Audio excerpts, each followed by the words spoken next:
ఇంత ఇండస్ట్రీలో ఇంత జర్నీ ఉన్నప్పుడు అంటే పీఆర్ అనేది చాలా ఇంపార్టెంట్ మనల్ని మనం ఇది చేసుకోవడానికి. ఇప్పుడు మీతో వచ్చిన ఇంతకుముందే మాట్లాడినట్టు సుధీర్ గాని, లేదా ఆది గాని వాళ్ళ పీఆర్ గాని, వాళ్ళని ప్రెజెంట్ చేసుకునే విధానం గాని ఉంటది.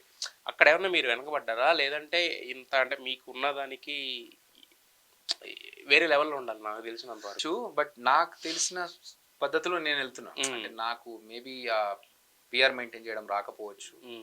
దాన్ని నేను డినై చేయలేను. కాకపోతే ఏంటంటే నాకు యూనో చొచ్చుకుపోయి మాట్లాడి యూనో పని అయ్యేలాగా చూసుకోవడం మనకు తెలీదు. నాకు వచ్చింది నాకు తెలిసిన వాళ్ళు ఎవరైనా ఉంటే అడిగి మాట్లాడడం తప్ప ఓకే మనకు ఒక ఇలా ప్లాన్ చేసుకుని అలా ప్లాన్ చేసుకుని వెళ్దాం అనేది లేదు.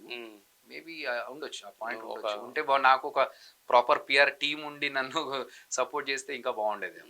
నన్ను నేను చేసుకోలేకపోతాను. యా అయితే when comings to Devil's Chair అంటే హర్రర్ అనేది ఏంటంటే దానికి ఒక సీజన్ అనేది ఉండదు. అది ఎనీ సీజన్లో అది ఫర్ ఎవర్ అన్నట్టు ఉంటుంది యాక్చువల్గా. ఎందుకంటే ఎప్పుడు హర్రర్ సినిమా వచ్చినా కూడా దాంట్లో మ్యాటర్ ఉంటే కనుక ఖచ్చితంగా క్లిక్ అవుతుంది కదా.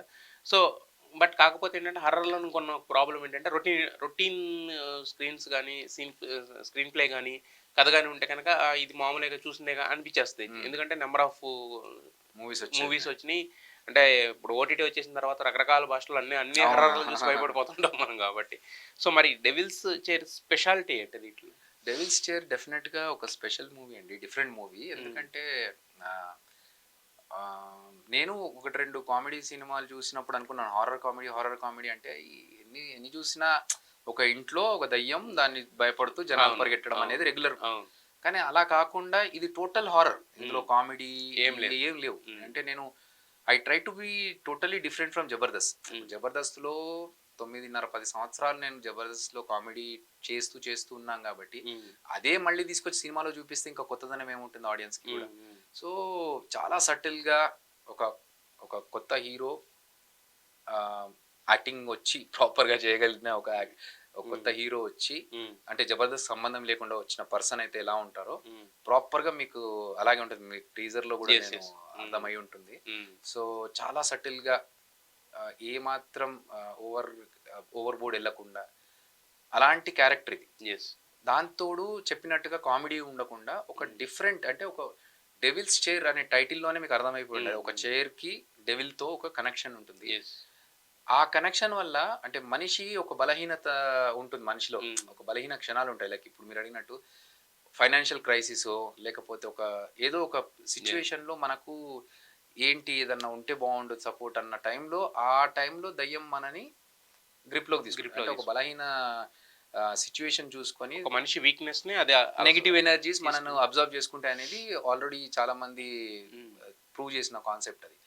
సో అలాంటి ఒక సిచ్యువేషన్ లో ఉన్న పర్సన్ ని ఒక దయ్యం ఎలా గ్రిప్ లోకి తీసుకుంది అంటే మనం రెగ్యులర్ గా ఒక దయ్యం కనిపించింది, వీడు భయపడ్డాడు, వీడు దాన్ని పారదోలడానికి ఏదో చేశాడు, అదిగా ఒక మనిషి దయ్యం గ్రిప్ లోకి వెళ్ళి ఆ దయ్యం చెప్పినట్టుగా వీడు చేస్తూ వెళ్తే దానికి రిపకర్షన్స్ ఎలా ఉంటాయి, దాని తర్వాత వాడి లైఫ్ ఎలా ఉండబోతుంది అనేది కాన్సెప్ట్. సో ఈ కాన్సెప్ట్ లో మనం ఇంటర్నల్ గా ఒక మీనింగ్ అంటే లైక్ ఒక మెసేజ్ కూడా ఉంది. మనిషి ఎలాంటి సిచ్యువేషన్స్ లో అయినా మనం కంట్రోల్లో ఉండగలిగితే మనం బాగుంటాం. నెగిటివ్ ఎనర్జీ చేతిలోకి వెళ్ళిపోతే మనకు ఒక వీక్ పాయింట్ లో నెగిటివ్ ఎనర్జీ చేతిలోకి వెళ్ళిపోతే మన లైఫ్ ఎలా ఉండబోతుంది అనేది ఈ సినిమాలో తెలుస్తుంది. అండ్ దాంట్లో ఒక సూపర్ ట్విస్ట్ కూడా ఉంటుంది సినిమాలో. అది 100% ఎక్స్పెక్ట్ చేయరు ఎవరు ఆడియన్స్. అది ప్రీ క్లైమాక్స్ నుంచి స్టోరీ షిఫ్ట్ అయిపోతుంది. ఓకే. అయితే యాక్చువల్గా పేరుకి హర్రర్ అన్నారు కానీ బట్ ఒక సాంగ్ కూడా రిలీజ్ చేశారు, అది కొంచెం రొమాంటిక్ వేలో ఉంది. సో అంటే ఏంటి అవిలో ఉన్న కోణాలన్నీ చూడబోతున్నావా డిఫరెంట్ గా? అట్లేం లేదు. అంటే ఈ స్టోరీలో ఏంటంటే ఒక అబ్బాయి అమ్మాయి లివింగ్ లో ఉన్నారు. వీళ్ళిద్దరి మధ్యలో ఒక బాండ్ ఉంది. కాకపోతే అమ్మాయి ఫుల్ గా సెటిల్డ్, అబ్బాయి మాత్రం నాట్ సెటిల్డ్. ఈ సిచ్యువేషన్ లో వీడికి నేను చెప్పిన ఒక వీక్ పాయింట్ లో వాడికి జరిగే ఇన్సిడెంట్స్. కానీ అంతకుముందు జరుగుతున్న ఇద్దరు లవ్ స్టోరీ ఏదైతుందో ఆ లవ్ స్టోరీలో వచ్చే సాంగే రొమాంటిక్ సాంగ్. సో అది కరెక్ట్ గా మీరు సినిమాలో చూస్తే ఈ సాంగ్ ఏదో తీసుకొచ్చి కావాలని పెట్టారా అనేలా కాకుండా ప్రాపర్ మీనింగ్ తో కనెక్ట్ అవుతూనే ఉంటుంది ఆ సాంగ్. యెస్. అంటే ఈ హర్రర్ సినిమాలకి ఇంకోటేంటంటే టెక్నికల్‌గా చాలా ఇంపార్టెంట్ టెక్నికాలిటీస్ అనేవి. ఒక సౌండ్ గాని, ఒక కెమెరా వర్క్ గాని, ఆ సీన్‌లో ఎంత ఎసెన్స్ ఉన్నా ఆ 2 కరెక్ట్‌గా లేకపోతే గనక 100% అది ఎలివేట్ కాదది. కరెక్ట్.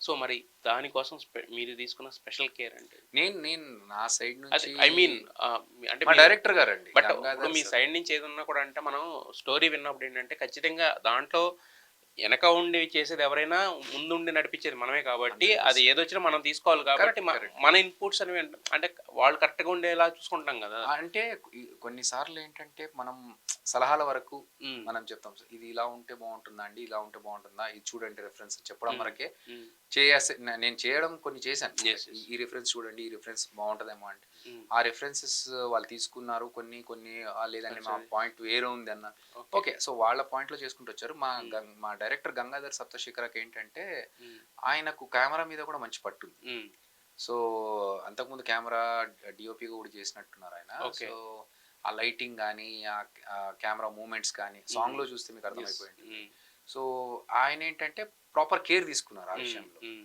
అది చాలా బాగా కేర్ తీసుకున్నారు. అండ్ సౌండ్ ఎఫెక్ట్స్ కూడా సాంగ్ ఎవరైతే మనకు అభిషేక్ అని ఇచ్చారో ఉమ్, ఆ, అతను వర్క్ చేస్తున్నాడు సాంగ్ మ్యూజిక్ పైన. Okay. అతను కూడా అండ్ ఇంకొక మ్యూజిషియన్ కూడా చేస్తున్నాడు.